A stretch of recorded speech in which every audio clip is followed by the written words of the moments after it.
질문 첫 번째 질문이 "신한학교 교장이 되니까 신나냐?" 네.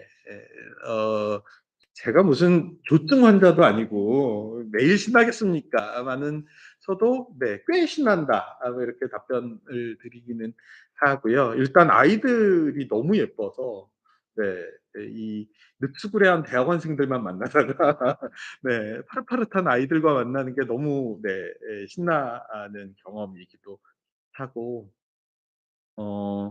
저는 그 누구보다도 '공립대안학교는 안 된다.'라는 생각을 가지고 있었던 사람이었고 저 역시도 그래서 인제 비인가 대안학교 운동들을 저희 아이도 비인가 대안학교를 다녔었고 뭐 그랬던 사람이었는데 '아 공립학교도 이 정도의 조건이 갖춰진다면 되겠구나. 여기까진 가능하겠구나.' 이 한계에 와 가능성들을 좀 본다는 측면에서 꽤 저한테는 의미 있는 실험인 것 같아요. 4년 임기인데요. 네 그중에 인제 2 년이 거의 다 끝나 가고 있어서 나머지 2년 네 '어디까지 해볼 수 있는지 한번 해 보자.' 뭐 이런 생각으로 네 하고 있습니다. 그래서 제가 오늘 같이 나누고 싶은 이야기도 이 신한 학교하고도 좀 맥락이 좀 있는데 그게 뭐 우리가 대안학교 인가든 비인가든 혹은 혁신학교 무엇이든 간에 무엇을 우리가 혁신이라고 불러야 할 것이고 무엇을 대안이라고 부를 수 있는가. 아 그리고 무엇을 해야 우리가 교육을 혁신하는 것이고 대안을 만들어내는 것인가와 관련된 이야기들을 좀 같이 나눠 볼 생각입니다. 중간중간에라도 질문이 있으시면 네 그냥 현장에서는 바로 손 들고 질문해 주시면 될 것 같고요. 그 생방송으로 들으시는 분들은 네 채팅창에 올려 주셔서 너무 이렇게 질문이 많이 쌓이면 중간에 한번 저를 끊고 질문을 좀 네 읽어 주시면 네 제가 같이 좀 답변해 가면서 얘기 나누면 어떨까 싶습니다. 네. 제가 요즘 교육 공위의 시대라는 표현들을 많이 쓰고 있어요. 공위라는 말 잘 못 들어보셨죠? 네. 한자로 쓰면 빌공자에다 위치할 때 위치자를 씁니다. 어떤 위치가 비어 있다는 거죠. 무슨 위치가 비어 있냐면 이제 역사적으로는 황제의 자리가 비어 있어요. 그러니까 선때 왕이 죽고 다음 때 왕이 아직 즉위하기 전에 그 공백기 이걸 공위이라고 영어로는 interregnum 이라고 합니다. 역사적으로 이 대공위의 시대 Great Interregnum 이라고 하는 시대가 있었어요. 그 전쟁 아시죠? 네. 십자군 전쟁 직후에 유럽에서 이제 그때까지 유럽에서 제일 힘센 사람은 누구냐 하면 교황이었었어요. 어 물리적 힘이 군대가 많거나 뭐 이렇진 않았지만 실권을 가지고 있으니까 이 교황이 황제를 임명했죠. 이게 인제 신성 로마 제국의 황제잖아요. 황제에게 "너 황제해." 이제 힘센 제후나 왕에게 네 "너 황제해." 이러면 "영광입니다." 막 이러면서 무릎 꿇고 그 황제를 받던 때가 있었죠. 그런데 이제 십자군 전쟁을 갔다 오고 나서 한 사람들이 본전 생각이 난 거예요. 그래서 아니 교황 말 듣고 이 뭐야 성지를 회복하러 궁궐까지 갔다 오면 대단한 영광이 내릴 거라고 생각했는데 정말로 개고생하고 온 거죠. 그러니까 어이씨 무슨 영광은커녕 고생만 직사게 하고 '이 사람 말 듣는 거 맞아?' 이런 그런 생각이 나기 시작해요. 그래 가지고 십자군 전쟁 끝나고 나서 인제 이전 황제가 죽고 새로운 친석 로마 제국의 황제를 선임해야 되는데 교황이 그래서 제일 힘센 왕에게 "야 너 해." 그랬더니 예전 같으면 막 영광이라고 로마까지 달려와서 관을 받았을 만한 애가 저 좀 바쁜데요?" 뭐 이런 얘기를 하는 거예요. 이제 "그럼 너 말고 너 해." 그랬더니 전 좀 아파요." 뭐 이런 얘기를 하는 거죠. 그래서 처음에는 교황이 약간 삐져요. "어이씨 내가 오래면 지들이 빨리빨리 달려와야지 말이야 이것들이." 그래서 그러면 "니들 그러면 황제를 임명 안 한다." 이러고 협박을 하고 몇 년 동안 임명을 안 해요. 그랬더니 임명 안 하니까 좋은데?" 이러면서 다들 잘 사는 거예요. 그래 가지고 어영부영 20년 동안을 황제를 임명을 못 해요. 이걸 대공위의 시대 Great Interregnum이라고 하는 역사적 사건 이에요. 이 역사적 사건을 사회적 현상을 설명하기 위해서 끌고 온 사람이 안토니오 그람시라고 하는 이탈리아의 사상가 였습니다. 그람시는 뭐라고 얘기했냐면 "위기란 명백히 낡은 것은 죽어가고 있으나 새로운 것은 태어나지 않았다는 데 있다." 그 지체의 시간 이게 인제 공의인 건 거죠. 중에 엄청나게 다양한 병적 증상들이 나타난다. 이렇게 얘기했습니다. 제가 이걸 읽으면서 '아 그렇다면 지금 우리의 시대를 교육 공의의 시대라고 불러야 되는 것 아닌가.' 하는 생각이 들었어요. 왜냐하면 저희 부모님 세대에는 학교를 어디까지 나왔느냐가 나의 교육을 증명하던 시대였어요. "국민학교 나왔어? 나 이래봬도 고등학교까지 나온 사람이야. 내가 대학을 나온 사람이야?" 뭐 이런 얘기들. 예.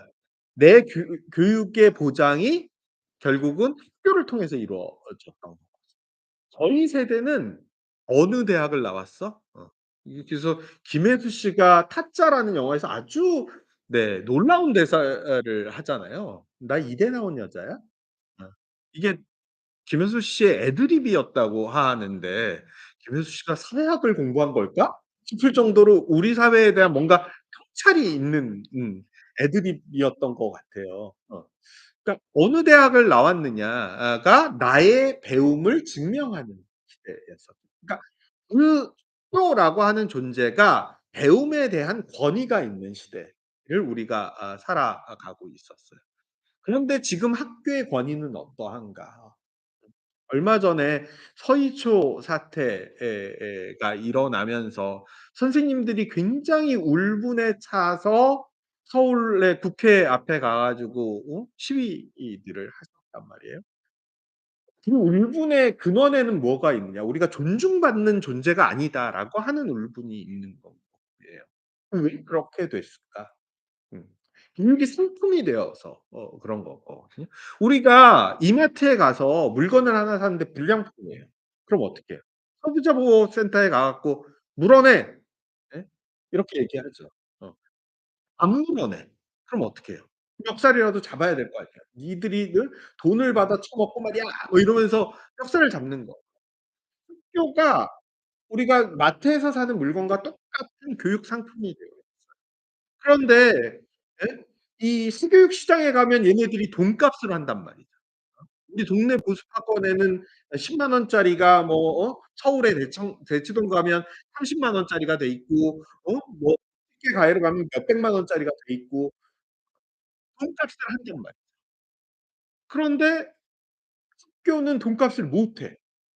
그러니까 아니 대치동에 가면 쪽집게한테 가면 분명히 "우리 아이의 점수를 몇 점 올려줄게요."라고 얘기하고 많은 돈을 받아 가지만 그만큼의 돈값을 하는데 학교는 니들은 내가 직접 돈을 내지는 않지만 내 세금을 다 받아먹고 니들이 하는 일이 없어. 그러니 니들이 제대로 못할 때 나는 가서 얼마든지 먹살 잡을 수 있는 거야. 라는 생각들이 우리 사회 안에 팽배해. 그러니까 언제든 선생님, 교사의 멱살을 잡을 수 있다고 소비자들이 생각하고 있는 거고. 학교의 권위가 땅에 떨어져 있어요. 그런데 "우리는 선생님들을 존중합니다." 이 처리를 바치는 퍼포먼스를 벌이고 이렇다고 해서 학교의 권위가 다시 올라가지 않는 건 거예요.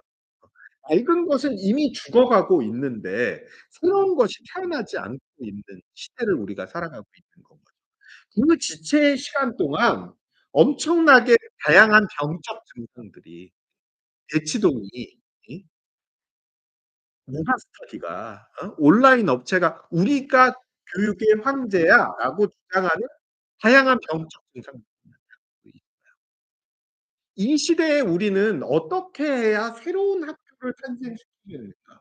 어떻게 해야 그냥 교황이 새로운 황제를 이미 14 전쟁 이후로 문화재는 무너지고 있는 건거 새로운 형제를 임명한다고 해서 그것이 최종 노마제국을 살리지 못한다는 거. 오히려 우리는 새로운 것을 만들어 내기 위한 그 원인은 어디로부터 어떻게 올 것인가를 고민하지 않으면 안 될 거라는 거. 왜냐하면 우리가 배움을 중단하는 거, 학교를 그만두는 애들을 학업 중단자라고. 저는 이거 굉장히 폭력적인 표현이라고 생각하거든요. 더더군다나 우리 비인가 대안학교에 와 있는 친구 저희 아들도 뭐 이제는 졸업을 했습니다만 아주 오랫동안 학업 중단자였어. 굉장히 모욕적인 명칭이에요. 학업을 중단하지 않았거든요. 제가 1900 아니 2019 년도에 서울시 교육청에서 학교각 청소년 연구 해 달라고 해서 그 연구를 맡아서 한 적이 있는데 제가 그래서 서울에 학교를 그만둔 아이들을 한 50여 명을 만났거든요. 다 뭘 배우고 있어. 다 배움을 자기 생활 속에서 배움을 뭔가를 하고 있는 거예요. 이 대안학교 다니든 아니든 간에 학교를 그만둔 애. 근데 학교 안에서 어떤 일이 벌어져 선생님 한 분 여기 수업하고 계시는데 한 놈, 두 놈, 세 놈 앉아 얘네들도 뒷모습이기 때문에 눈을 뜨고 있다고 우리가 장담하기 좀 어려워요. 많이 배우는 일이 안 일어나고 있는 거. 과연 우리가 배우는 일을 만들어내고 있는가? 어 역시 마찬가지겠죠. 비인가 대안학교는 그러면 배우는 일을 만들어내고 저희 신나는 학교는 배우는 일을 만들어내고 그 배움은 어떻게 일어나는가. 여기서 우리가 새롭게 출발하지 않으면 공유의 시대가 끝나지 않을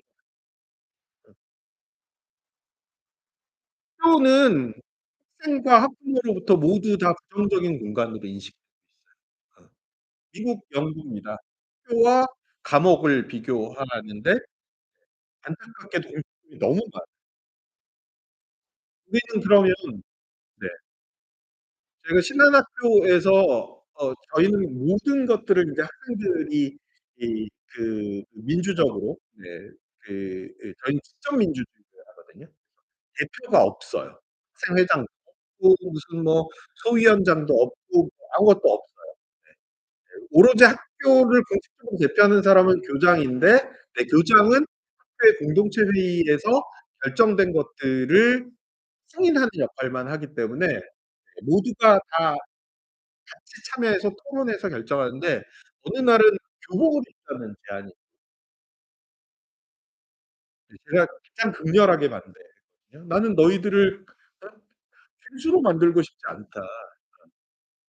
그다음번에는 "수업종을 치자. 수업에 늦는 놈들이 너무 많다. 수업종을 치자." 이 제안이 올라왔어요. 예. 역시 "나는 너희를 죄수로 만들고 노예로 만들고 싶지 않다." 제가 가장 강렬하게 반대를 했고 결국은 아직까지는 저희가 교복도 수업종도 없이 잘 지내고 있습니다. 어 거기에다가 인제 코로나가 그러고 보니까 진짜 우리가 6년 전에 만난 그 사이에 코로나가 있었군요. 그죠? 네. 제가 부산에 그만큼 못 오게 됐던 사이에도 코로나가 있었네요, 그러고 보니까. 네. 제가 코로나 중에 또 연구하면서 학생들한테 물어봤어요. "학교 안 가니까 좋냐?" 그랬더니 애들이 뭐라고 답변했을 것 같아요? 네. "그럼 학교 계속 안 가도 좋겠냐?" 그랬더니 뭐라고 답변했을까요? "안 된다." 대답 "왜 안 되냐?" 물어봤더니 "친구를 만나야 된다." 대답을 하더라고요. 부모님들한테도 여쭤봤어요. "애들 계속 학교 안 다녀도 좋겠습니까?" "안 된다." "왜 안 됩니까?" 그랬더니 "답해 주기가 너무 힘들다." 그러면 학교는 뭐 하는 공간이죠? 예. 친구 만나고 밥 먹는 그러니까 우리는 학교를 무엇이라고 생각하고 학교에서 어떤 배움이 일어나야 된다. 어떻게 배움이 일어날 수 있다고 얘기할 것인가. 실제로 미국의 매트 스쿨이라고 하는 학교가 있어요. 네. 뭐 EBS에서도 여러 번 나오고 예. 꽤 유명한 학교인데 그 매트 스쿨에서 학교를 개혁하기 위해서 그 이전에 매트 스쿨이 미국에서 프로비던스 시라고 하는 도시에서 시작이 됐는데 거기에 이제 뭐 영어를 모국어로 쓰지 않는 아이들의 비율이 10% 가까이 되고 뭐 이 사회적 지표가 모두 굉장히 열악한 지역이었어요. 어떤 복지 예산을 때려 넣어도 학교가 학업 중단율이나 뭐 이 학교에서의 범죄율이나 뭐 이런 것들이 전혀 낮아지지 않는 네 그런 지역 이었는데 거기서 이 학교를 변화시키기 위해서 그 빅피처 러닝이라고 하는 프로젝트가 들어가면서 물어봤어요. 도대체 학교에 어떤 기대를 하고 있냐. 뭐를 충족시켜 주면 너희들이 학교를 떠나지 않겠냐. 그랬더니 새로운 건 뭐예요? 우리는 관계를 나누기를 원한다. 뭔가 새로운 도전을 하고 싶다. 뭔가 우리의 삶과 연결되는 지점들을 찾아내고 싶다. 재밌었으면 좋겠다.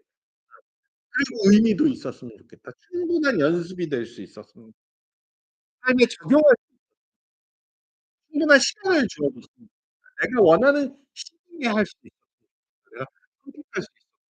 이런 얘기들을 그리고 결국 매트 스쿨이 이 지역의 교육을 완전히 바꿔 그래서 지금은 미국 전역으로 매트 스쿨이 퍼져나가서 한 50여 개의 매트 스쿨이 있고 그것을 중간에서 지원하는 중간 지원 조직 빅픽처 러닝을 지원한다 해서 빅픽처 컴퍼니라고 하는 중간 지원 조직이 있습니다.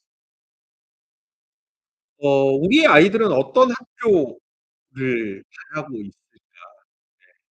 거기서부터 출발하지 않으면 안 될 것 같습니다.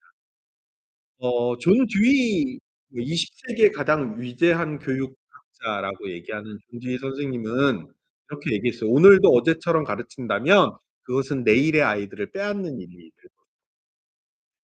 이 말씀을 하신 게 1940 년대입니다. 여전히 우리는 '내일의 아이들을 빼앗고 있는 것은 아닐까?' 하는 네. 문제 의식에서부터 출발할 수밖에 없는 것 같아요. 우리가 대안교육을 뭐라고 얘기하나? 무엇을 대안교육이라고 얘기하나? 대안교육은 대안과 교육의 합성어. 그러면 대안을 알고 교육을 알면 네 대안교육을 알 수 있을 것 같아요. 그래서 제가 사전에서 대안교육이 무엇인가 찾았더니 그 우리말 큰 사전 왜 이만한 거 있잖아요. 두께. 그걸 꺼내서 이렇게 찾아봤는데 그 두께가 무색한 네. 대안 항목은 아주 짧더군요. 네. 대안은 어떤 안을 대신하는 안이래요. 제가 이걸 찾고 정말 얼마나 배신감에 몸을 떨었는지 몰라요. 어. 그렇잖아요. 아무것도 설명을 해 주지 않잖아요. 하태욱이 누구냐고 물어봤더니 하씨 집의 태욱이라는 사람이래. 이게 무슨 설명이야. 하태욱에 대해서 뭘 설명해 줘. 그죠? 그래서 제가 '아니 이렇게 사전이 무책임할 수 있나.' 그래서 영어 사전을 한번 찾아봤어요. 영어에서 대하는 alternative잖아요. alternative 이게 영어로 뭔가 이렇게 영영 사전을 찾았더니 이렇게 길게 나와 있더라고요. 네.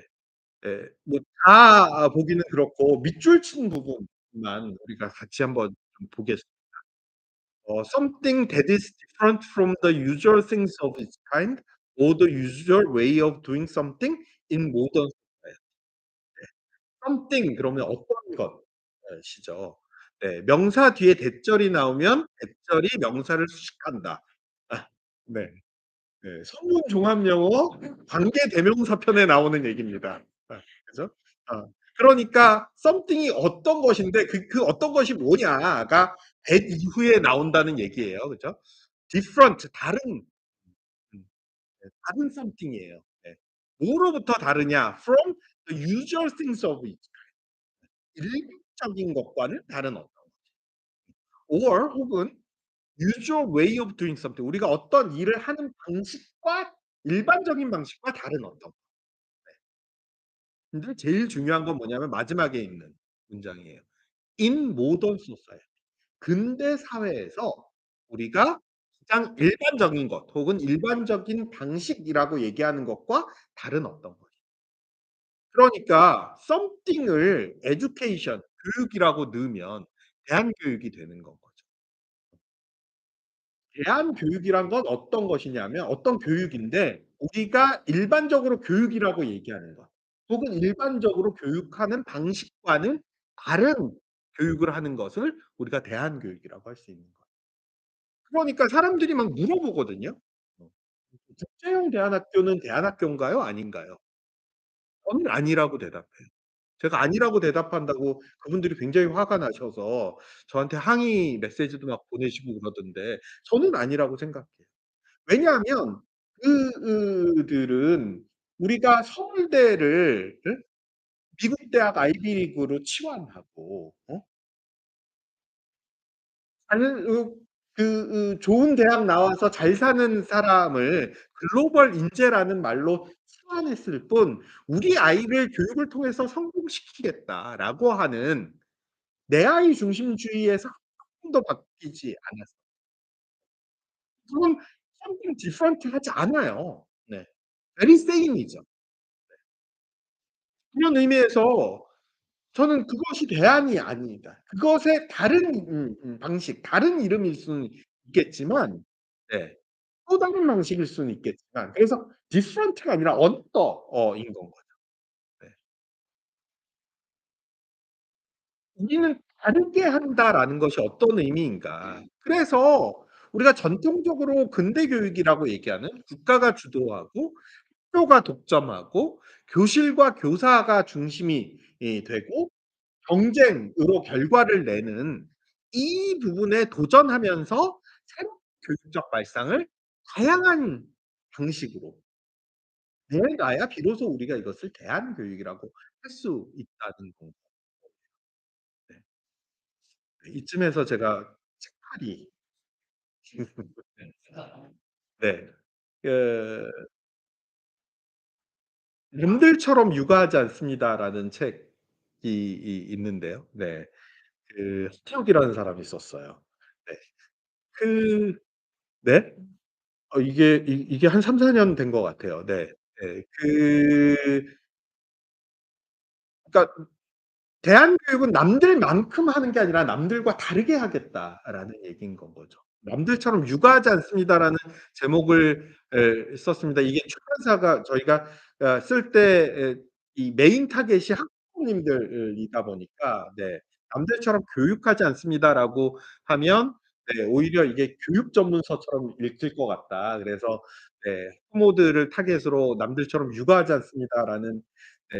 제목을 붙이자 이랬는데 네 별로 그렇게 흥행에 성공하지 않았던 것 같아요. 그렇지만 네.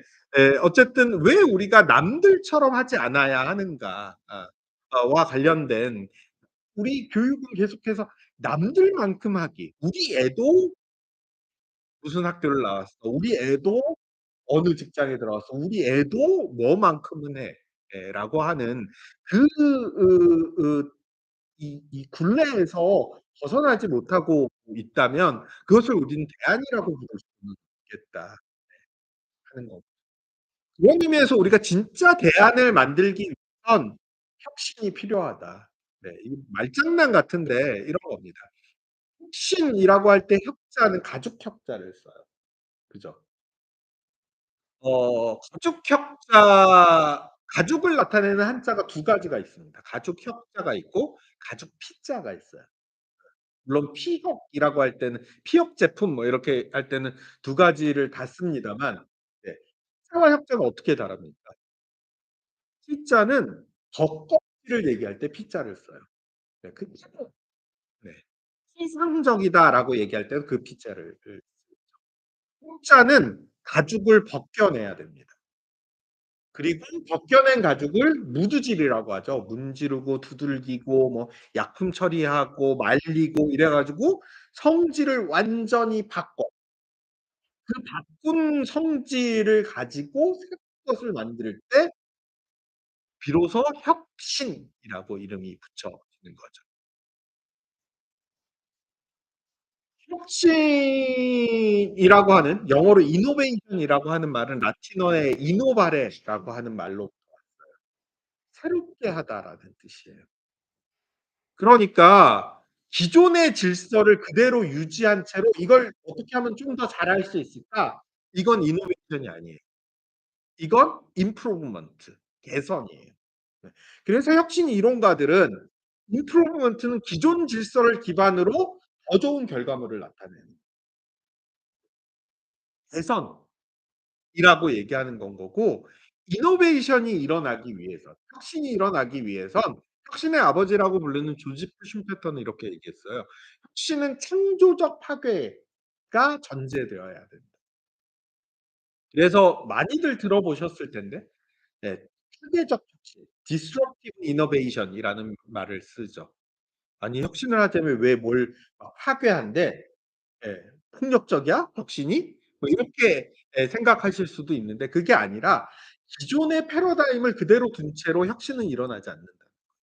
패러다임의 전환, 완전히 다른 발상이 있어야만 비로소 혁신이 일어난다.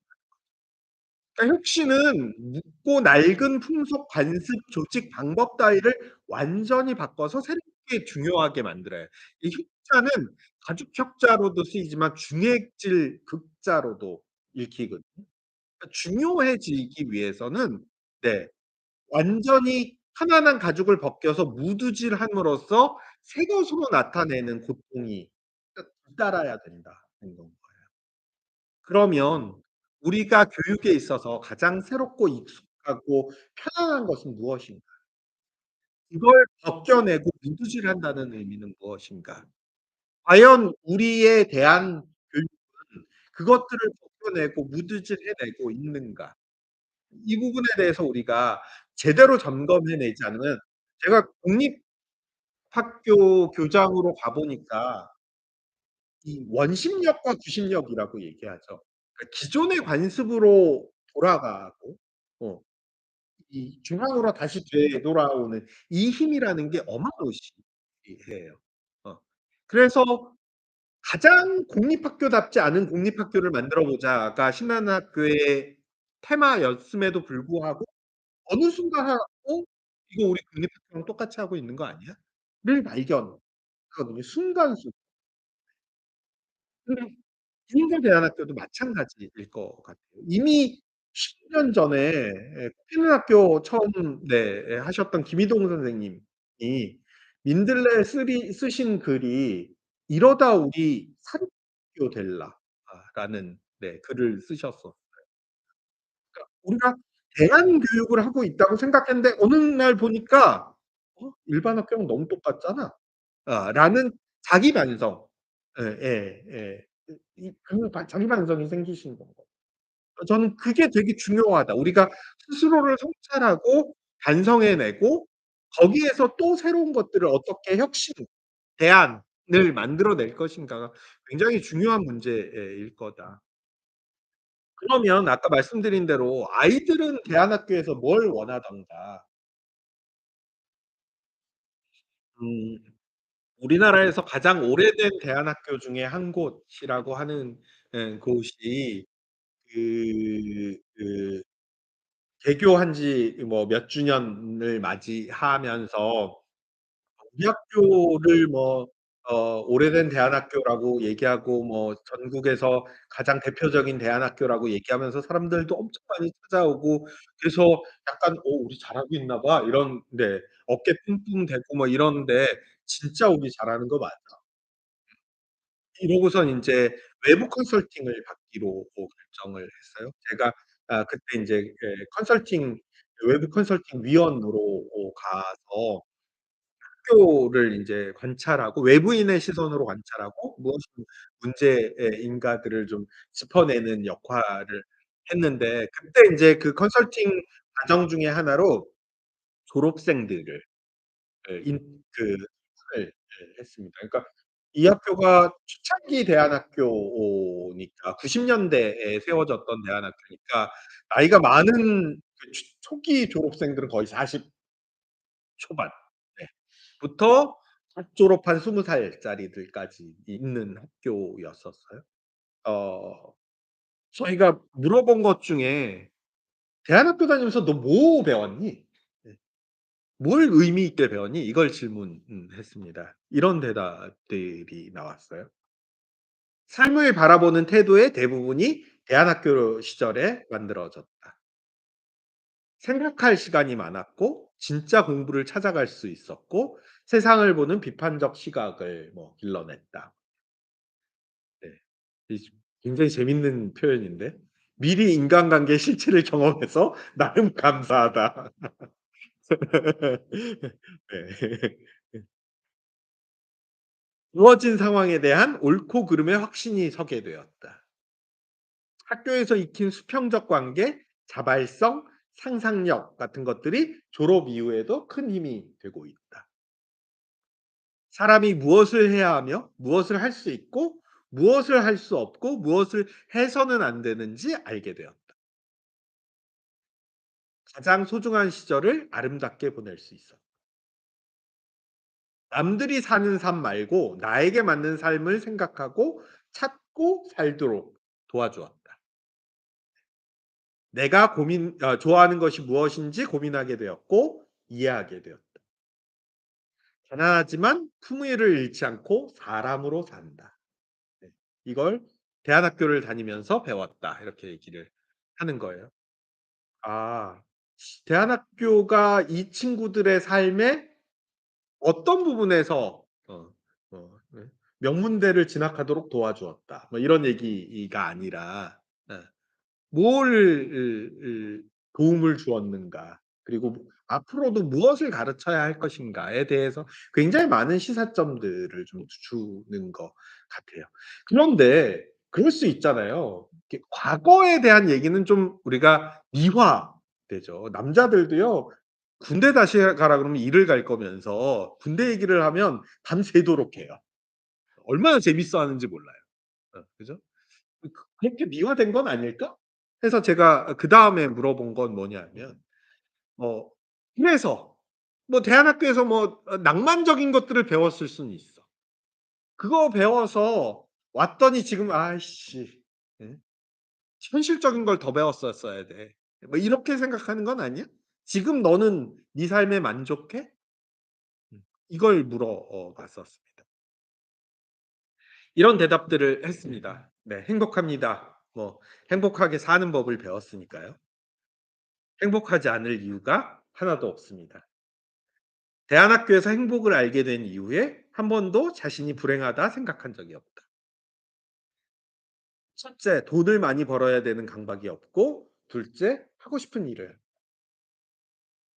다르게 살아도 된다는 것을 배웠다. 삶의 목표가 있으며 어떤 삶을 사는 것이 바람직할까 끊임없이 고민하고 있다. 대안학교에서 몇 번이나 차였더라. 암튼 그 덕인지 이제 연애를 잘하게 되었다. 네. 아까 앞에서 인간관계 얘기했던 같은 친구입니다. 네.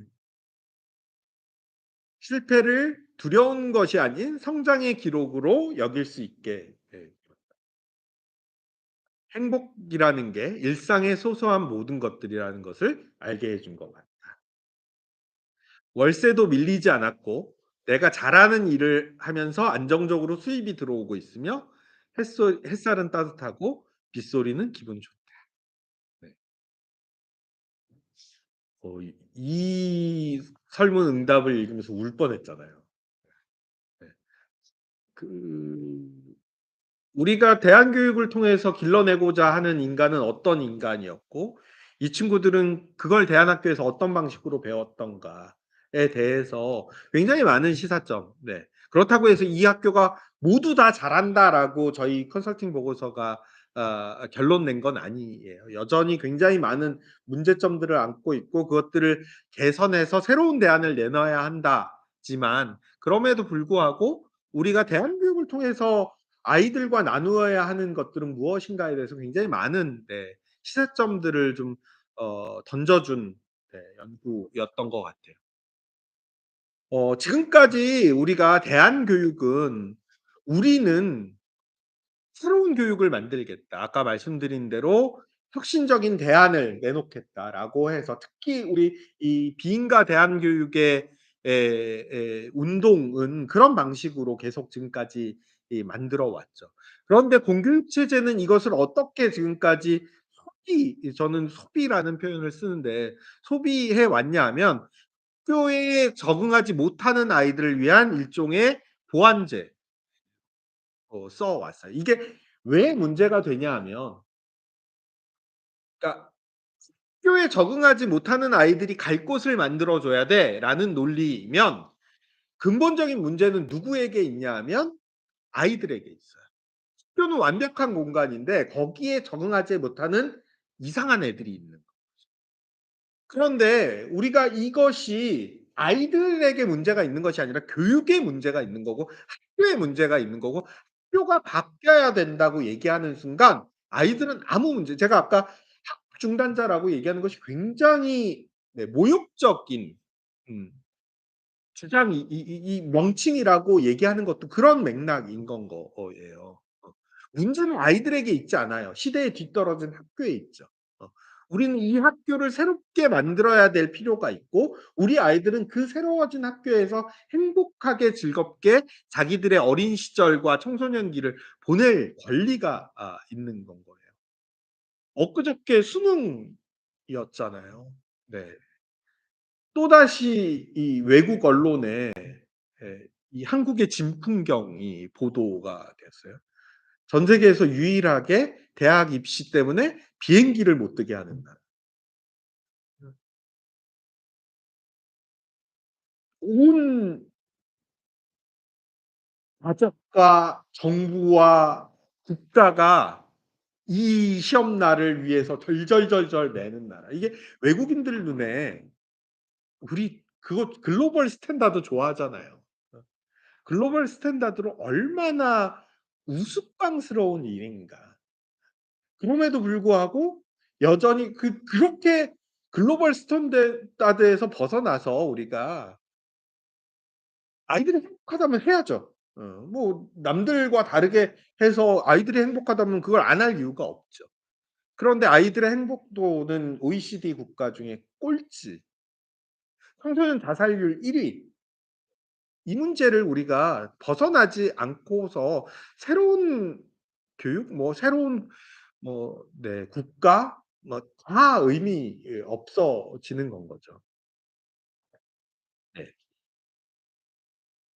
왜 우리가 대안 교육이 필요하고 대안 교육으로 무엇을 해야 하는가 음 이야기를 좀 해 보도록 하겠습니다. 제가 인터넷에서 우연히 찾았던 네 만평 인데요.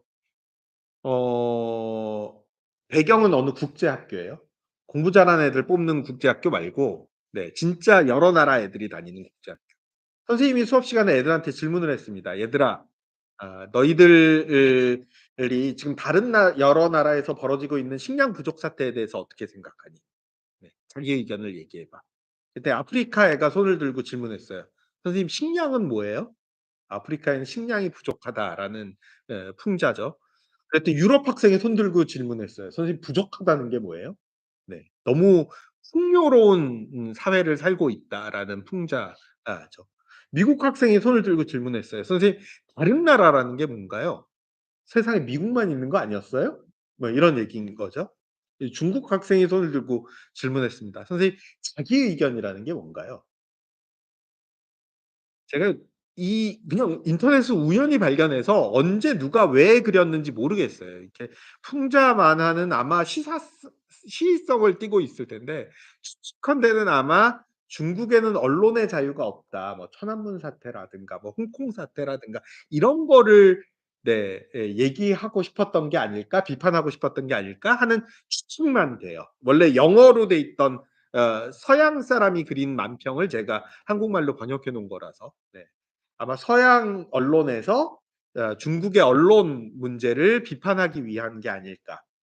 근데 저는 이걸 읽으면서 이게 만약에 한국 만평가가 그렸고 박재동 화백 뭐 이런 분이 그렸고 한국의 교육 문제를 비판하기 위해서 그렸다면 마지막에 한 칸이 더 있었을 것 같은 거죠. 어. 한국 학생이 마지막에 등장해서 네. 손을 들고 질문을 하는 거예요. 뭐라고 질문했을까요? 맞아요. 네. 제가 교사 시절에 들었던 질문이기도 했어요. 제가 대안교육을 공부해서 '대안학교를 세워야 되겠다.'라고 결심하게 된 계기가 된 사건이기도 했어요. 이게 뭐냐면 전 세계에 지금 굉장히 많은 자원 부족의 문제, 식량난의 문제에 이 다른 나라들의 문제, 자기 의견의 문제들이 엄청나게 많이 벌어지고 있죠. 그런데 학교는 뭐라고 얘기했냐면 "아이 그런 건 다 필요 없고 시험에 나오는 걸 열심히 하면 너의 미래가 보장돼." 이렇게 얘기해요. 거짓말이에요. 보장되지 않아요. 어. 이게 쪼끔이라도 보장되는 것처럼 보였던 시대는 저희 세대로 끝났어요. 제가 대학을 90 년도에 들어갔는데 저희 동기들이 뭐 군대 갔다 오고 어쩌고 저쩌고 94년, 5년, 6 년에 졸업을 했거든요. IMF 터지기 직전에. 저희는 대학을 졸업하면 뭐 물론 뭐 명문대냐 아니냐 뭐 좋은 직장을 가냐 아니냐 뭐 이 차이는 있었지만 어쨌든 대학을 졸업하면 어딘가에는 취업이 되던 마지막 세대예요. 요즘 청년들이 대학 졸업장 가지고 할 수 있는 게 뭐가 있습니까? 근데 대학을 못 나오면 이 사회에서 도태될 거라는 불안감에 떨고 있어요. 저는 이걸 신화라고 부르거든요. 신화라는 게 뭡니까? 신들에 대한 이야기 이 이 를 뛰어넘어서 신화는 뭐냐면 우리가 집단적으로 그렇다고 생각하지만 실제로는 아닌 거. 이게 신화죠. 예를 들면 곰을 동굴에다 가두고 100일 동안 쑥과 마늘을 먹이면 어떻게 돼요 그 곰이? 어떻게 돼요? 네. 네. 예쁜 여자가 되죠. 그죠? 어. 그래서 뭐 하느님의 아들인지 무슨 옥황상제의 아들인 뭐시긴지 모르겠는 화룡이라는 사람하고 결혼해 가지고 자식을 낳은 게 우리잖아요. 배달의 민족. 철가방 말고. 어 어. 이게 과학적으로 가능합니까?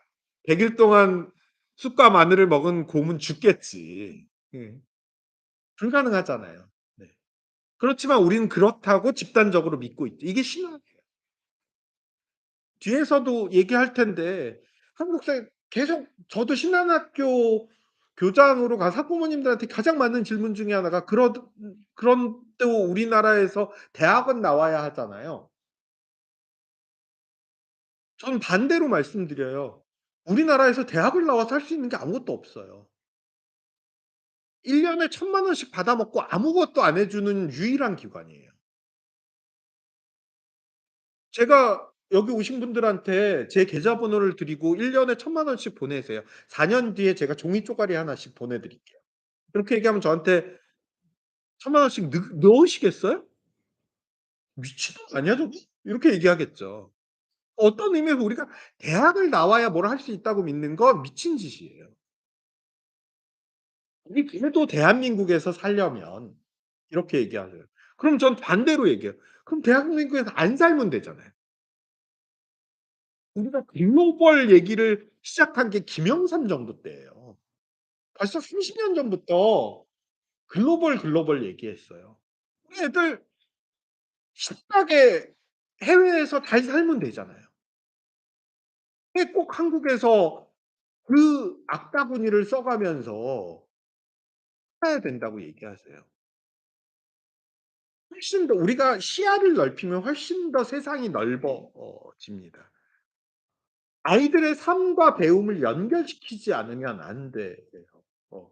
자꾸 배움과 삶을 분리시켜서는 안 된다는 얘기입니다.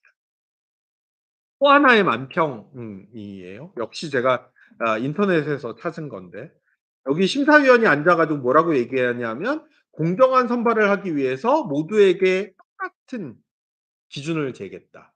나무 위에 누가 빨리 올라가나 보자." 이렇게 얘기했어요. 누가 제일 위대합니까? 원숭이라고 얘기하시지만 여기 새가 한 마리 있어요. 네. 늘 그래요. 잘 안 보이죠. 그렇지만 부모가 물려준 것이 다른 아이들이 있어요. 날개가 있죠. 네. 모두에게 다 똑같은 것으로 측정했으니까 우리는 이걸 공정하다고 얘기할 수 있나? 저는 대한민국이 공정성의 함정에 빠져 있다고 생각해요. 모두가 다 똑같아야만 공정하다고 생각해요. 그런데 코끼리에게 나무에 올라가라고 얘기하는 것이 어떻게 똑같지 않습니다. 코끼리에게는 오히려 나무를 붙어 먹으라고 얘기하는 게 맞는 건 거죠. 하물며 저기 있는 저 물고기의 경우는 그 놀라운 헤엄치는 능력에도 불구하고 '나는 나무 위에 올라갈 시도조차 못하는 쓰레기야.'라고 생각하면서 살지 않겠어요? 이 아이에게는 헤엄치게 해 줘야 되는 거죠. 이 남평이요 사실은 아인슈타인의 아주 유명한 말로부터 영감을 얻어서 그린 그림입니다. 아인슈타인이 뭐라고 얘기했냐면 "모든 이는 측면에서의 천재성을 가지고 있다. 그런데 물고기를 나무에 올라가는 능력으로 평가한다면 그 물고기는 평생 자신이 바보라고 생각하면서 살 것이다." 그러니까 꼭 대학을 가지 않는 수능 시험에 이 순위대로 인생을 살아가지 않는 물고기로 하여금 헤엄치게 만드는 교육을 우리는 만들 필요가 있는 건 거죠.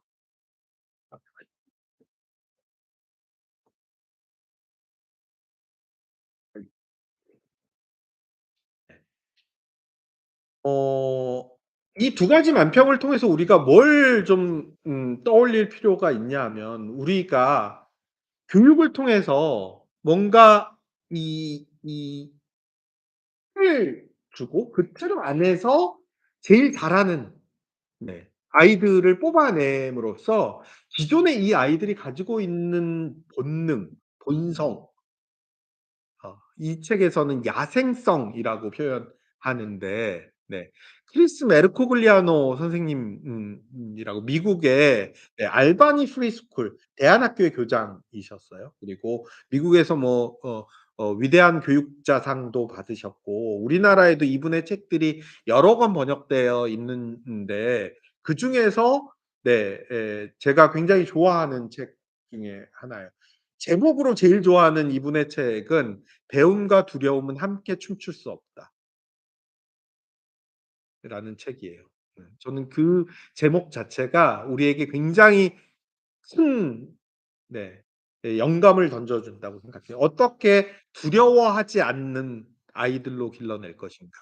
부모님들은 어떻게 나의 두려움이 나의 불안이 아이들의 배움을 아이들의 성장을 흔들지 않을 것인가.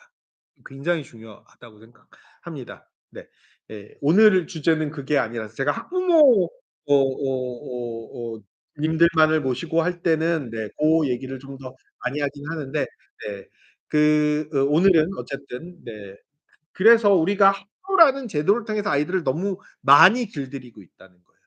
그 길들임을 통해서 아이들이 자기가 진짜 좋아하는 거, 진짜 잘하는 거, 진짜 자기의 타고난 대로 잘할 수 없도록 학교가 이 아이들을 구속하고 있다는 거. 그래서 오히려 우리가 미래 교육, 대안 교육으로 찾아야 될 것은 아이들 내면의 야성을 어떻게 살려낼 것인가. 이게 굉장히 중요하다라는 얘기입니다. 음 혹시 이 공교육에 우리 학부모님들 대안학교 학부모님들 중에 가장 그 단일 직업군으로 가장 높은 직업이 공교육 교사인 거 아시죠? 네. 공교육 교사분들은 이게 교육청에서 하는 무슨 연수 요즘 가면 맨날 보시는 그림이 이거 예요. 이게 인제 그 학습 나침반이라고 하는 네 개념인데 이게 인제 OECD가 발표한 Future of 가 빠졌네요. Education and Skills 2030 이라고 하는 보고서에서 나온 네 이거 우리나라만 얘기하는 게 아니라 전 세계가 지금 교육과 관련해서 모두 다 이 그림 가장 큰 화두예요. 무슨 얘기냐면 옛날에는 이 학습자가 학생이 네 분명한 목표가 있었어요. 뭐 좋은 대학 뭐 좋은 직장 뭐 잘 사는 삶 뭐 이런 게 인제 분명하게 있었고 거기로 가는 길이 큰 길, 외길 아주 빠릿한 길이었던 거죠. 그래서 학교가 시키는 대로 말을 잘 들으면 그 길을 곧장 가서 거기에 빨리 다다르고 학교가 시키는 대로 안 하고 자꾸 옆길로 새던 놈들은 이렇게 돌아 결국은 그 길로 돌아가면 좀 늦게 도착하고 계속 센 놈들은 인제 그 길에 영원히 도달 못한다. 이게 인제 19 세기, 20 세기의 기본적인 교육의 개념이었던 거예요. 21 세기가 딱 되니까 미래를 예측을 할 수가 없는 거예요. 10년 전에 10대 유망 직종이라고 전문가들이 연구해 놨던 것 중에 지금 남아 있는 직업이 하나도 없어요. 그러니까 전문가들도 다 틀린다는 얘기예요. 세상이 너무 빠르게 변화하기 때문에 알 수가 없는 거예요. 그러니까 니들이 어디로 어떻게 가야 될지 길도 여러 갈래고 어디로 가야 될지 알 수가 없어. 우리가 오로지 할 수 있는 건 웰비잉. 한국말로 하면 잘 사는 거예요. 예. 우리가 흔히 얘기하는 "잘 산다."라고 할 때 부자가 아니라 그야말로 잘 살아가는 거죠. 네. 얼마나 막연한 얘기예요. 그러니까 우리가 예측해 줄 수 있는 건 아무것도 없고 네가 어쨌든 잘 살아가려면 어느 길로 가야 되는지도 알 방법이 없고 오로지 너는 너의 주체성, 스스로가 주체성을 가지고 네가 찾아가야 돼. 네가 직업이 없어졌어? 그럼 다른 직업을 또 찾아가야 돼. 우리 애가 뭐 최근 오늘 아침 뉴스에서도 뭐 의대 정원 어쩌고 저쩌고 막 나오던데 우리 애가 의사를 가 됐으면 좋겠어. 그래서 의대를 가야 돼. 근데 의사가 돈을 많이 번다는 건 언제까지 유효할까요? 저는 AI가 이제 쪼끔만 있으면 사람 이렇게 찡 스캔하면 어디가 아픈지 금방 다 찾아낼 것 같거든요. 이미 제 선배들 중에 의사 선생님들이 인제는 병원 운영을 못 하겠다고 "내가 돈 벌어 가지고 모두 다 의료기 업체에게 리수료 갚느라고 허리가 휜다." 고 그러더라고요. 이미 기계가 의사를 지배하는 시대가 왔는데 언제까지 우리가 의사들이 이렇게 많이 필요하고 고소득을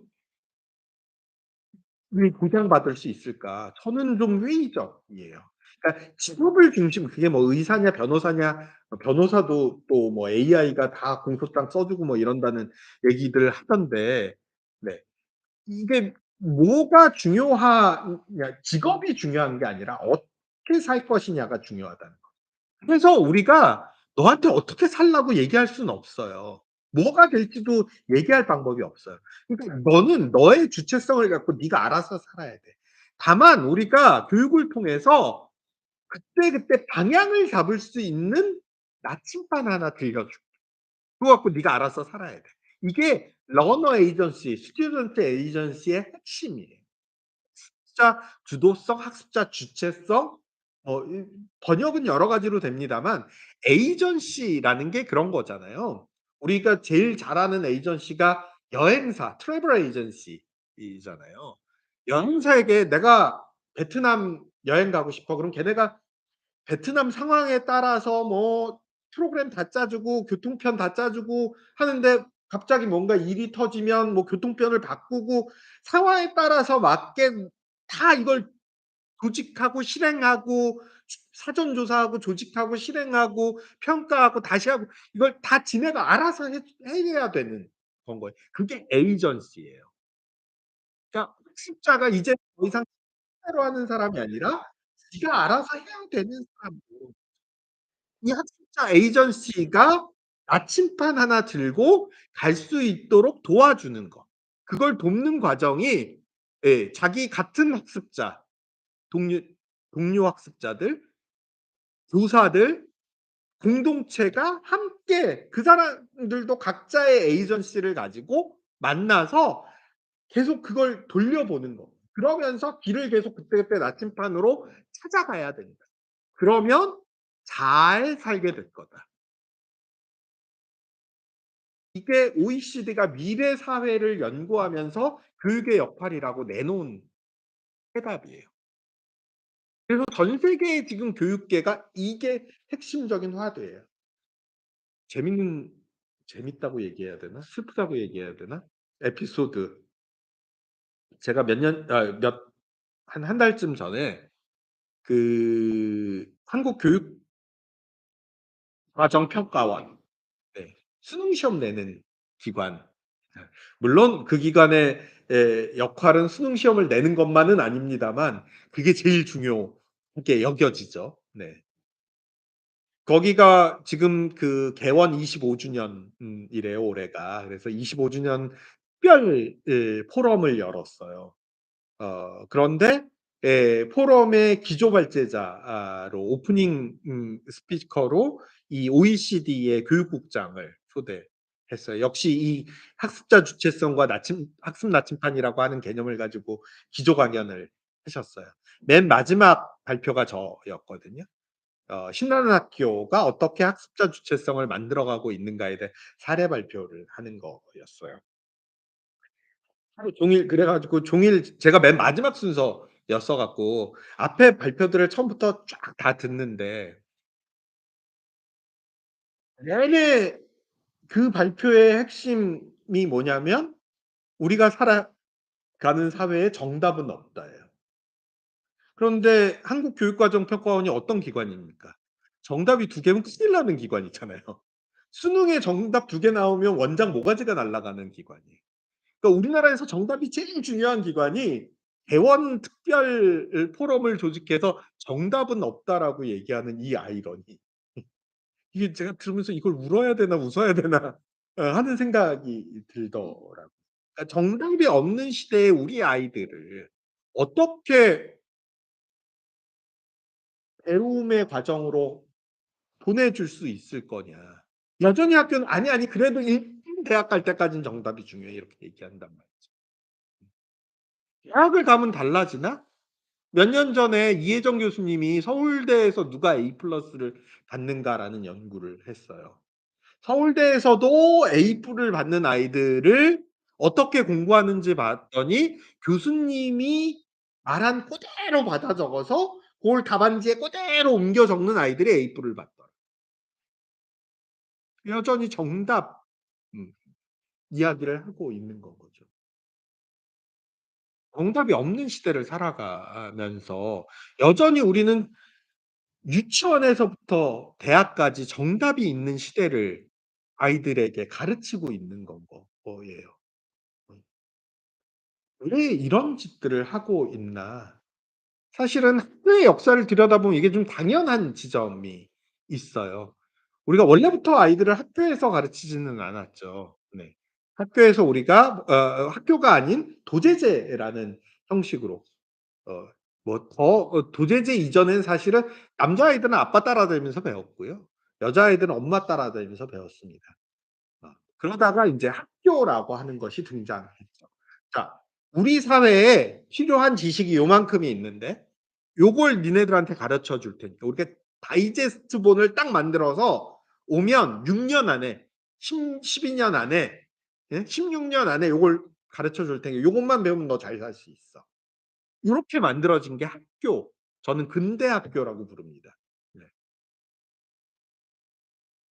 그런데 우리가 시대가 바뀌었잖아요. 후기 근대 사회로 오면서 소품종 대량 생산의 시대가 아니라 다품종 소량 생산의 시대로 가고 있어요. 물론 이건 소비주의를 장려하는 측면이 있습니다만 어쨌든 그만큼 기호가 다양해진다 라는 측면이기도 해요.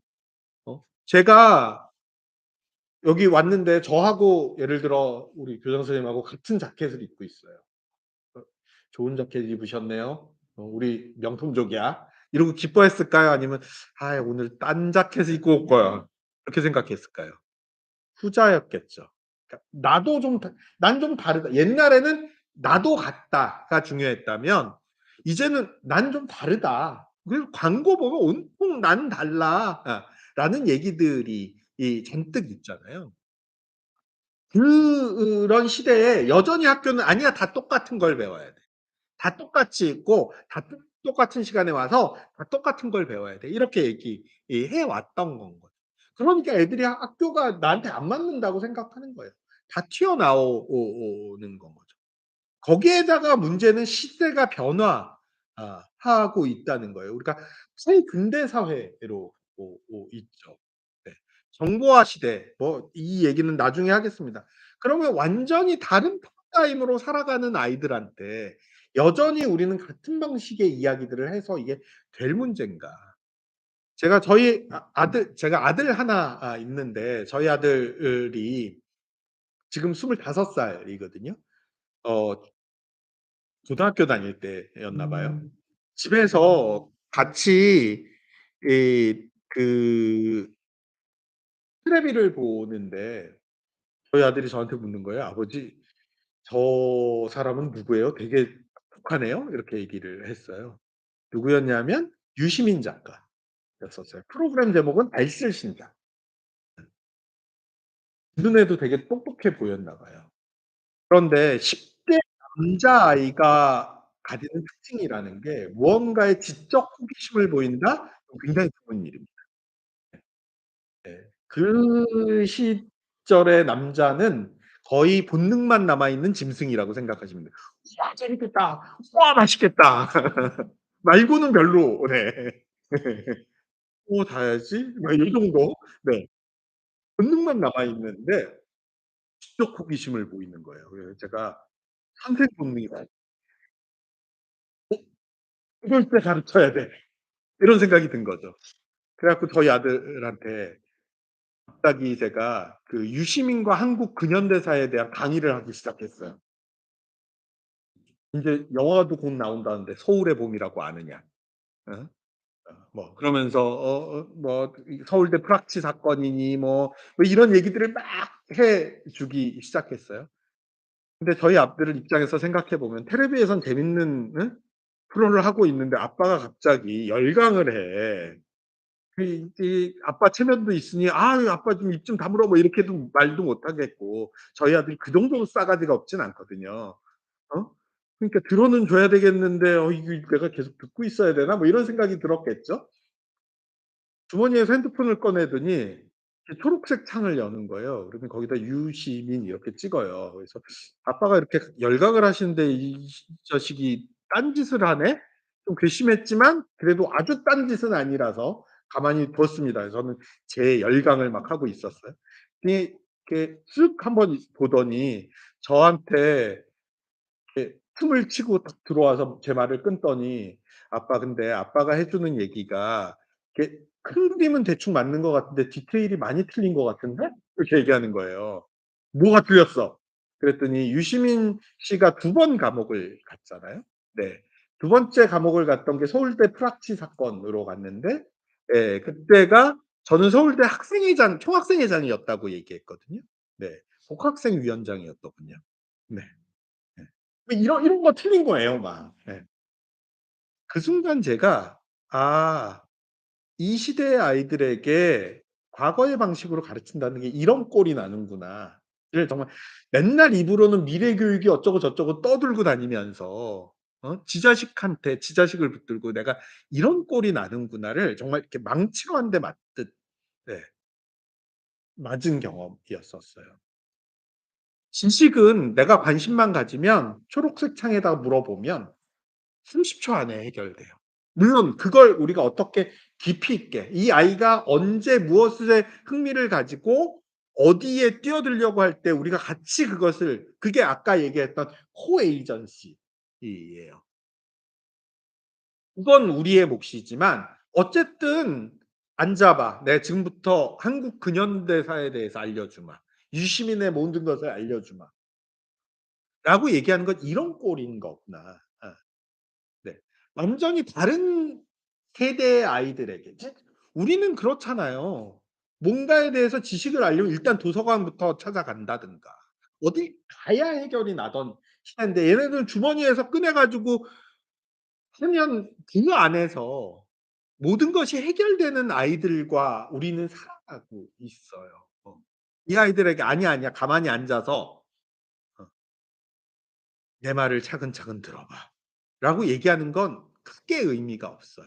오히려 내가 배우는 과정에서 아까 얘기한 대로 내가 이건 봤는데 이걸로 해결되지 않는 것들을 더 진지하게 더 깊이 있게 배우기 위해서 "내가 당신 앞에 앉았는데 얘기를 좀 해 봐." 이게끔 만들려면 어떻게 해야 될 것인가 훨씬 더 중요한 문제 인 건 거죠.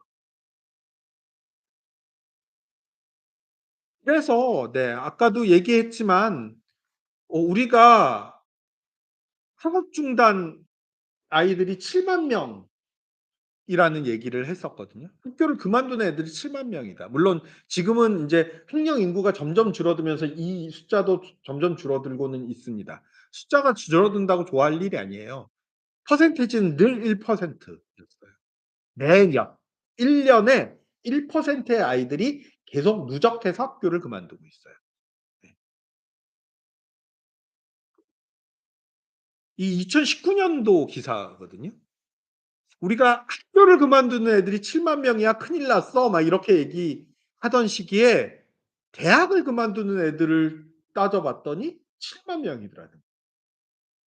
전체 초중고 학생에 비하면 대학생 전체 숫자가 훨씬 더 적잖아요. 퍼센티지가 훨씬 더 높은 거예요.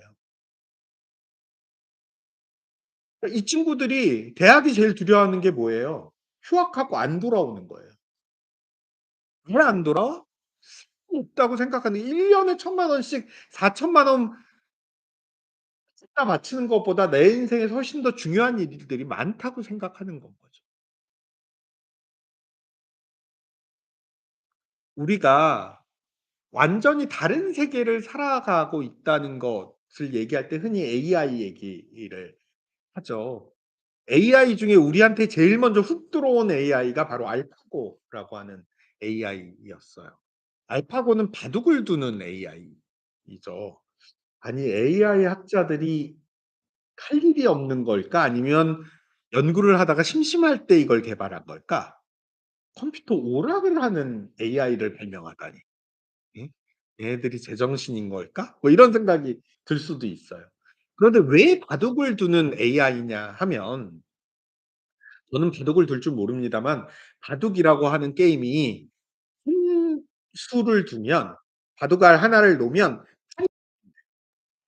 그래서 다음 판을 미리 예측해서 경우의 수를 따져서 빨리 계산하는 게 아무 의미가 그래서 바둑은 그 수가 놓아진 순간에 판을 읽고 그 안에서 제일 최선의 수를 놓는 거 밖에 방법이 없다는 거. 컴퓨터를 개발하기 제일 어려운 게임이 바둑 두는 게임. 그런데 이게 되면 예를 들면 우리가 자율주행차가 차가 도로를 혼자서 막 AI가 운전을 한단 말이죠. 근데 어떤 애가 차도로 뛰어들었어요, 순간적으로. 그러면 AI가 판단해야 될 거 아니에요. 차를 오른쪽으로 꺾으면 인도로 뛰어들어서 사람들을 다치게 할 수 있어요. 그대로 직진하면 아이를 쳐. 왼쪽으로 틀면 뭐 예를 들어 중앙분리대를 들이받고 운전자가 다쳐요. 무엇이 최고의 수냐 이건 판단이 안 되는 문제인 다만 지금으로서 최선이 무엇인가를 어쨌든 판단해 내야 자율주행차가 가능해지는 거. 그래서 이 책을 읽고 그 안에서 최선의 수를 놓을 수 있는 게임을 하는 AI가 개발이 되면 이게 가능해질 거라고. 그래서 여기서부터 출발하자. 바둑 두는 AI를 개발하자가 AI 연구자들에게 핵심이었던 거예요. 그리고 그걸 성공했어요. 그래서 만든 게 알파고예요. 그리고 '이 정도면 인간 챔피언이랑 붙어도 이길 수 있겠는데?' 그래서 도전한 게 이세돌에게 도전했죠. 이세돌이 인간 챔피언답게 뭐라고 얘기했냐면 "에이 아무리 많이 발전했어도 인간한텐 못 이깁니다. 제가 5대 0 으로 이기겠습니다. 5판 두기로 했거든요.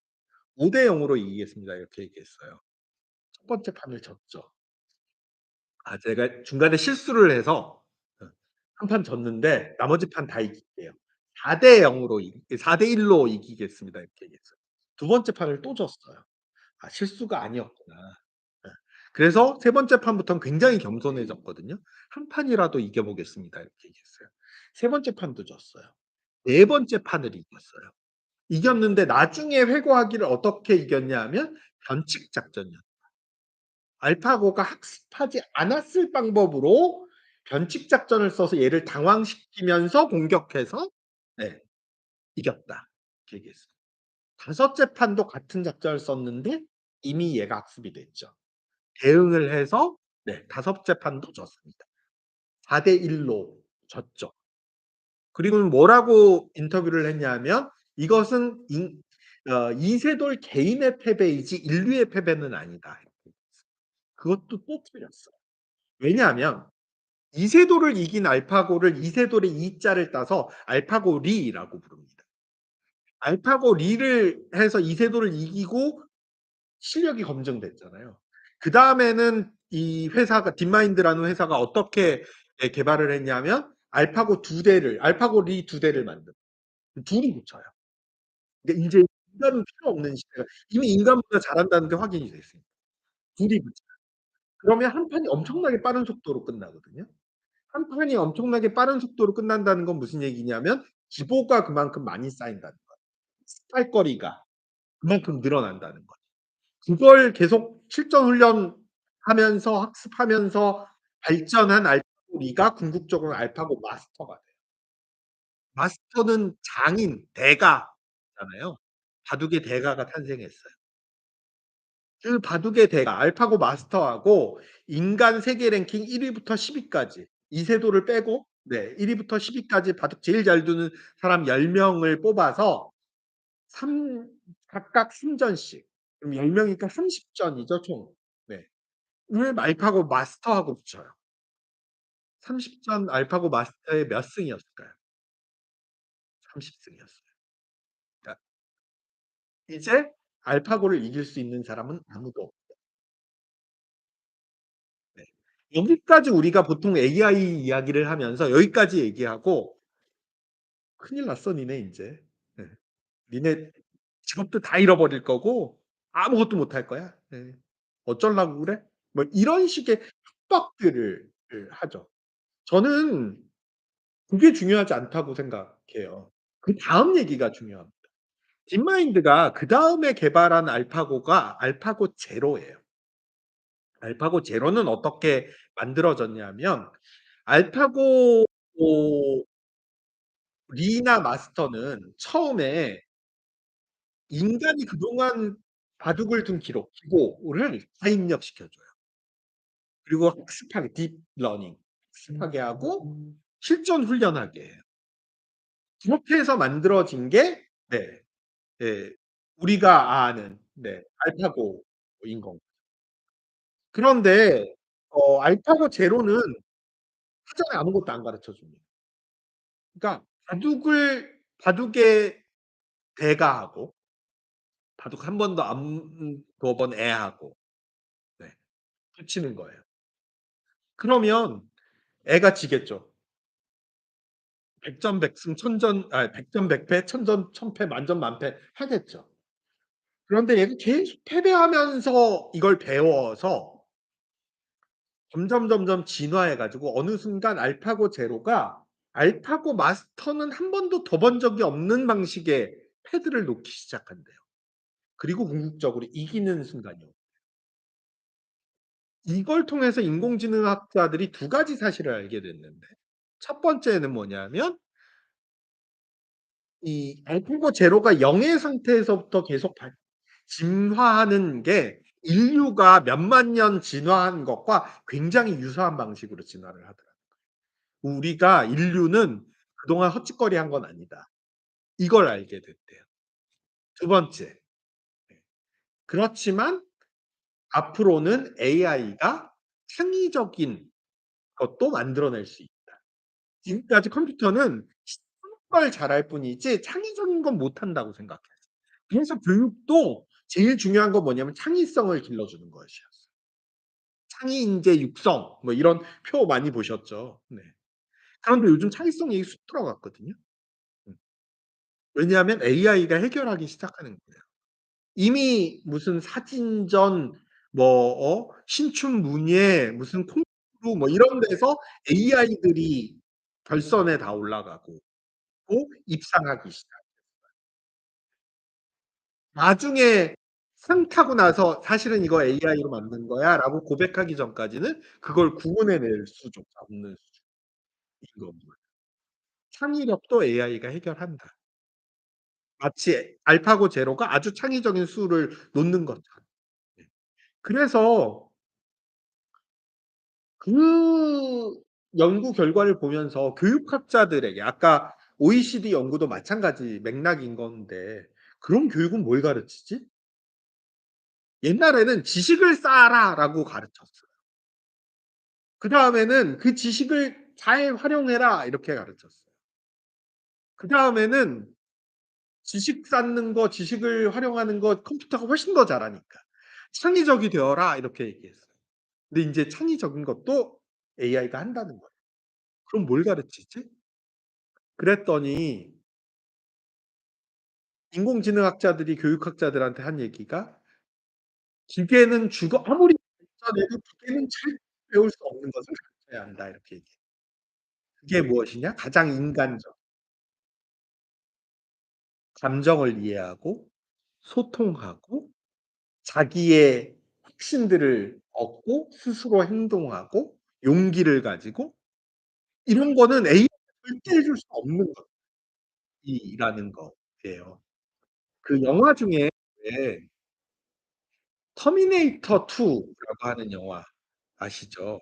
네. 마지막에 이렇게 그 용광로 속으로 들어가는 그 영화에서 마지막에 용광로 속으로 들어가기 전에 이게 이 타임 루프라서 자꾸 반복이 되니까 자기가 어느 순간에 자기 존재가 사라져야 이게 끊긴다고 판단한 그 터미네이터 안드로이드가 자기 존재를 스스로 멸실시키는 거잖아요, 용광로 속에 들어가서.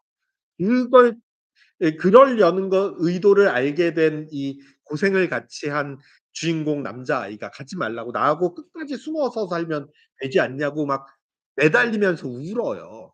그랬더니 터미네이터가 뭐라고 대사를 치냐 하면 인간의 눈에서 나오는 물의 의미가 어떤 것인지 조금은 이해할 수 있을 것 같다." 이렇게 얘기해요. 저는 그 대사가 정말 어마어마한 대사라고 생각하는데 결국은 '왜 울지?' 라고 하는 것을 기계는 이해할 수 없다는 건 거예요. 뜨거운 가슴. 그러니까 우리가 이게 아까 제가 대안학교를 나온 아이들이 어디에서 '내가 대안학교에 나온 의미를 찾았다. 내 인생에서 왜 대안학교의 경험이 중요한가.'라고 얘기하는 것과 맞닿아 있는 얘기들인 건 그런 의미에서 네. 우리는 뭐라고 계속 얘기하냐면 "쓰나미가 몰려오기 때문에 앞에서 도망가면 살 수 있어." 이렇게 얘기하고 있어요. 앞에서 도망가는 직업들이 뭐 아까 얘기한 의사, 변호사 아니면 공무원 이런 건 거죠. 그런데 쓰나미가 휩쓸어 가는 게 이게 아니라 습기잖아요. 앞에서 도망간다고 살아남는 게 아닌 건 거예요. 또 다른 쓰나미에 휩쓸려 가기 마련이에요. 우리 아이들에게 필요한 건 뭐냐면 새로운 파도가 오는데 무서우니까 도망가야 돼가 아니라 재밌겠는데? 한번 해 보고 싶은데? 우리 한번 함께 해 볼까?' 이렇게 얘기할 수 있는 아이들을 어떻게 길러내는가예요. 그래서 아까 말씀드렸던 제 책 "남들처럼 육아하지 않습니다."의 책의 한 챕터의 제목이 뭐냐면 내비를 끄고 서핑을 타라. 내비게이션은 내가 갈 수 있는 최단 거리를 알려주죠. 그대로 잘 따라만 가면 남자가 잘 따라야 될 세 여자의 목소리가 있다고 어려서는 어머니 결혼해선 마누라 운전할 땐 내비게이션 뭐 이렇게 얘기하던데 말만 잘 따라가면 최단 거리로 제일 빠르게 갈 수 있어요. 그런데 내비게이션이 작동하지 않는 시대가 온 건 거죠. 우린 미래 사회에 대한 지도가 없어요. 어디로 가야 될지 목적지도 몰라요. 아까 OECD의 그 그림이 보여주는 게 바로 그런 얘기인 거예요. 결국 우리는 아이들을 파도 타는 아이들로 만들어야 되는 거예요. 아이들을 파도 타는 아이들로 만들기 위해서 중요한 건 뭐냐면 파도가 무섭지 않고 파도 타는 일이 즐거운 일이라는 걸 보여.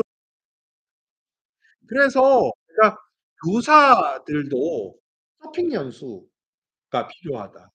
부모님들도 애들 데리고 휴가 때 가면 서핑을 직접 타 보시라. 그래서 아이들로 하여금 파도가 돕아야 되는 일이 아니라 파도에서 서핑을 타다가 물에 빠지면 죽는다가 아니라 우리는 계속 지금까지 그렇게 가르쳐 왔잖아요. 사다리 걷어차기가 가능한 건 사다리로 올라가야 된다고 생각하고 사다리에서 떨어지면 죽는다는 전제가 있기 때문에. 근데 파도를 타다가 물에 빠져도 안 죽어요. 다시 올라와서 다음 파도를 기다리면 돼요. 모든 파도를 다 타내야 내 인생이 재밌지 않아요. 그냥 나한테 내 수준에 맞는 파도를 내가 잡아서 타면 돼요. 그것으로 내 인생은 아주 즐겁고 신나고 웰비잉 잘 살아갈 수 있는 건 거예요. 이 길을 우리가 어떻게 교육이라는 이름으로 함께 코에이전시 도와줄 수 있을 것인가. 이게 우리 앞에 놓인 숙제들을 일 것 같습니다. 시간이 많이 지나서 요 얘기만 하고 마무리할까 싶습니다. 그래서 우리가 20 세기의 교육은 지금까지 어떻게 하면 잘 계획하나 아까 최단 거리를 어떻게 잘 설계할 것인가. 그리고 그대로 따라가야 되니까 중간에 셈은 안 되죠. 잘 참아야 돼요. 그리고 누가 더 잘 참고 더 빨리 가나를 경쟁하는 시대가 20 세기 교육의 게임의 법칙이었어요. 근데 21 세기는 제가 이 단어를 굉장히 사랑하는 단어입니다. 덕통사고 혹시 들어보셨어요? 네. 덕질이라는 건 아시죠? 네. 뭔가 자기가 좋아하는 거 꽂혀 갖고 막 파는 거 이거 덕질이라고 하잖아요. 네. 덕질할 거리를 만나게 되는 거 이게 덕통사고예요. 덕질할 거리는 '아 내가 계획적으로 덕질을 해야지 그러면 A라는 가수를 덕질해야 되겠어.' 이렇게 계획하지 않아요. 어느 날 테레비를 봤는데 내 눈에 쏙 들어오는 가수가 있어. 사랑에 빠졌어. 그의 모든 것을 알고 싶어. 이러면서 인제 덕질로 가게 되는 건 거죠. 원래 이 덕통사고라고 제가 번역한 이 영어 단어는 encounter였었어요. 한국말로 사전에는 조우라고 번역이 돼요. 참 의미가 안 살아나더라고요. 네. 우연한 만남인데 그 우연한 encounter가 그야말로 실제로 꽝 부딪힘 이런 뜻이에요. 뭔가 맞닥뜨림 이런 건 거예요. 그래서 내가 좋아하는 일과 맞닥뜨리게 하는 것.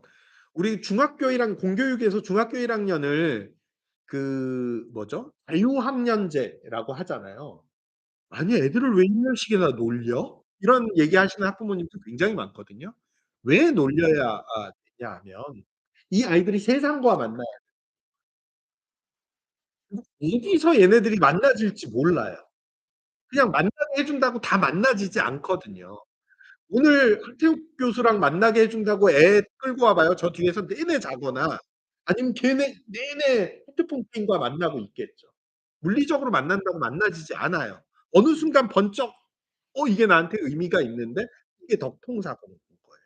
그래서 어디서 네가 덕통사고가 날진 모르겠지만 일단 여러 개를 만나 봐. 덫을 놓는 거예요. 어디서 확 물릴지 모르는 덫들을 막 놓는 거예요. 그 덫을 1년 동안 놓는 거예요. 그래서 자유학년제가 중요한 건 거예요. 사실은 이건 유럽에서는 언제 하냐면 16 세예요. 16 세가 어떤 시기냐면 청소년기를 마무리 짓고 청년기로 넘어가는 의무 교육이 끝나고 자기의 삶으로 넘어가는 시기가 만 16 세, 우리 나이로 17 세, 고등학교 2 학년. 그래서 그 시기를 1년 동안 제도가 없는 나라들은 문화로 갭 이어라고. 네. 그걸 제도적으로 가지는 가장 제도적으로 만들어 놓은 나라가 아일랜드라는 나라. 제일 문화적으로 잘 정착된 나라는 덴마크. 애프터스콜레라고 많이들 들어보셨죠? 네. 그걸 국가가 아예 교육 제도로 들고 들어온 데가 아일랜드. 트랜지션 이어. 전환 학년제. 16 세에서 17세 사이에 1년 동안 애들을 놀려요. 이걸 '아 우리도 저걸 해야 되겠구나.' 그래서 도입한 게 자유학년제예요. 그런데 고2를 1 년을 놀린다고? 내년이 수능인데 말도 안 돼. 낮춰. 고1? 고2 준비해야 되는데 안 돼. 더 낮춰.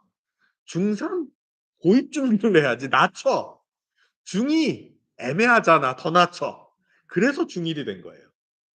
1 년? 안 돼. 한 학기만 놀려. 그래서 자유학기제가 됐던 거예요. 그 왜 "귤이 회수를 넘으면 탱자가 된다."라는 네 고사성어가 있죠. 네. 그 짝인 거예요. 그럼에도 불구하고 1년 동안 아이들을 세상과 만나서 인카운터 덕통사고가 나도록 유발하는 것은 굉장히 합니다. 네. 대안학교는 이걸 전체 교육 과정으로 늘릴 수 있는 건 거예요. 우리 아이들이 어디에서 어떻게 덕통사고가 난지 이 덕통사고가 나면 재밌잖아요. 즐거움이 커지거든요. 그러면 네 시키지 않아도 밤을 새요. 그런데 그걸 혼자 밤새게 하면 점점 방 안으로 기어들어가서 히키코모리 은둔형 외톨이가 될 위험이 있어. "야 너하고 비슷한 데서 교통사고가 났는데 니네 둘이 같이 협업해 봐. 너하고는 아주 다른 영역에서 교통사고가 났는데 둘이 협업하면 제3의 영역이 만들어지겠어." 이건 누가 해줄 수 있어요? 눈 밝은 교사만이 할 수 있는 일이에요. 그래서 교사가 더 이상은 가르치는 사람 티처가 아니라 조언하는 사람 어드바이저, 연결하는 사람 링커, 네. 연결을 쉽게 만드는 사람 네트워커, 네. 그 환경을 만들어 주는 사람 코디네이터. 이게 교육 연수 들어가면 교사가 이렇게 돼야 된다고 맨날 떠들어요. 그런데 여전히 정답 맞추는 시스템에서 무슨 코디네이터가 됩니까? 무슨 네트워커가 돼요. 네트워킹하면 애들 컨닝해서 큰일 나요. 네. 이걸 만들어내는 게 21 세기 교육인 건 거예요. 학습 나침반 얘기 아무리 백날 떠들고 교사의 역할이 변했다는 얘기 암만 떠들어 봐야 이게 되지 않으면 의미가 없어지는 거예요. 교육의 패러다임 자체를 21 세기형으로 우리가 완전히 바꿔내는 것. 대안학교라는 이름을 우리 아까 김희동 선생님이 이미 15년 전에 하셨던 "이러다 사립학교 될라." 우리가 대안학교를 하는 게 중요한 게 아니라 대안교육을 하는 게 중요한 거거든요. 교육을 어떻게 바꿔낼 것인가 21 세기의 형태를 어떻게 만들어낼 것인가를 우리가 다시 얘기할 수밖에 없는 거거죠. 그래서 학교를 파이프라인에서 플랫폼으로 변화시키는 게 중요합니다. 파이프라인은 처음 설계에서부터 기획, 설계, 제조, 유통, AS까지를 한 군데에서 다 만들어내는 거죠. 삼성에서 기획해서 삼성에서 만들어서 삼성 유통망을 통해서 삼성 AS 센터에서 핸드폰 다 수리해 주잖아요. 핸드폰의 초기 버전이에요. 사이즈가 어마어마하죠. 저 여자가 핸드폰을 열심히 쓴다고 저 핸드폰이 줄어들지 않아요. 저건 삼성이 해 줘야 되는 일인 거죠. 저희들의 역할은 뭐냐면 돈을 많이 벌어서 더 작고 더 잘 터지는 신제품이 나올 때마다 그걸 새 걸 사는 거예요.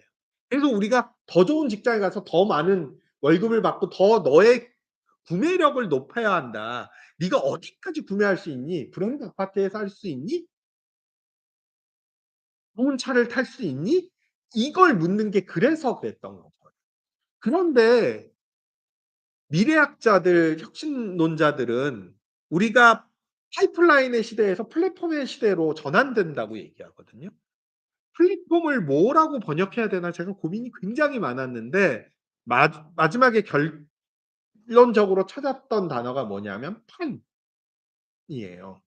판을 깐다 할 때 판. 네. 순우리말로 하면 멍석이죠. 그 멍석에 올라와서 노는 건 누가 놀아야 돼요?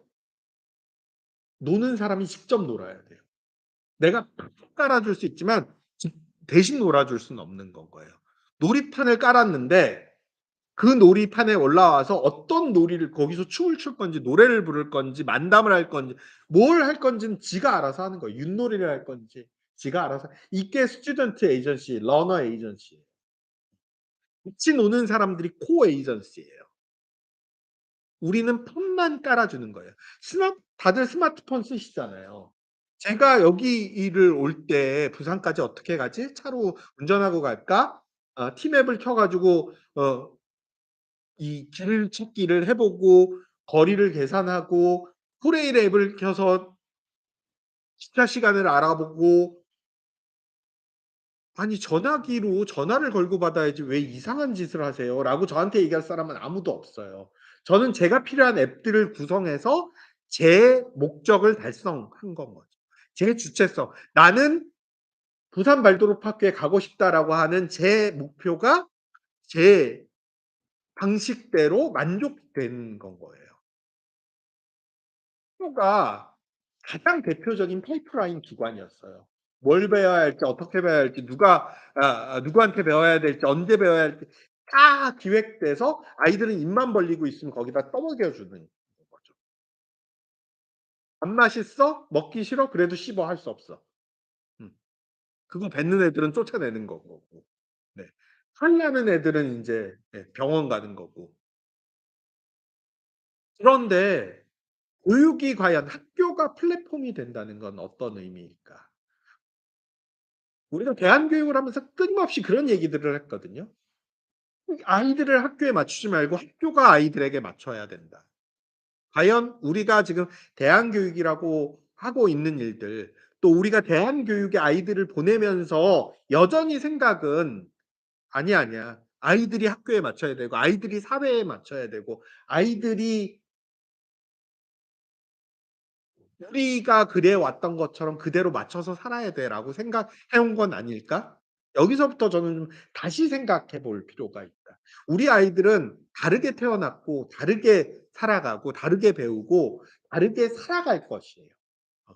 그 다르게를 어떻게 만들어 낼 것인가가 우리 앞에 놓인 숙제일 거고 그것들을 우리가 함께 역시 코이 에이전시죠. 각각의 부산에 있는 학교들은 다르지만 제가 지금 신한학교라고 하는 공교육에 와서 또 실험을 하고 있지만 이것들이 함께 모여서 우리가 새로운 교육들을 계속해서 만들어 나갈 것이다.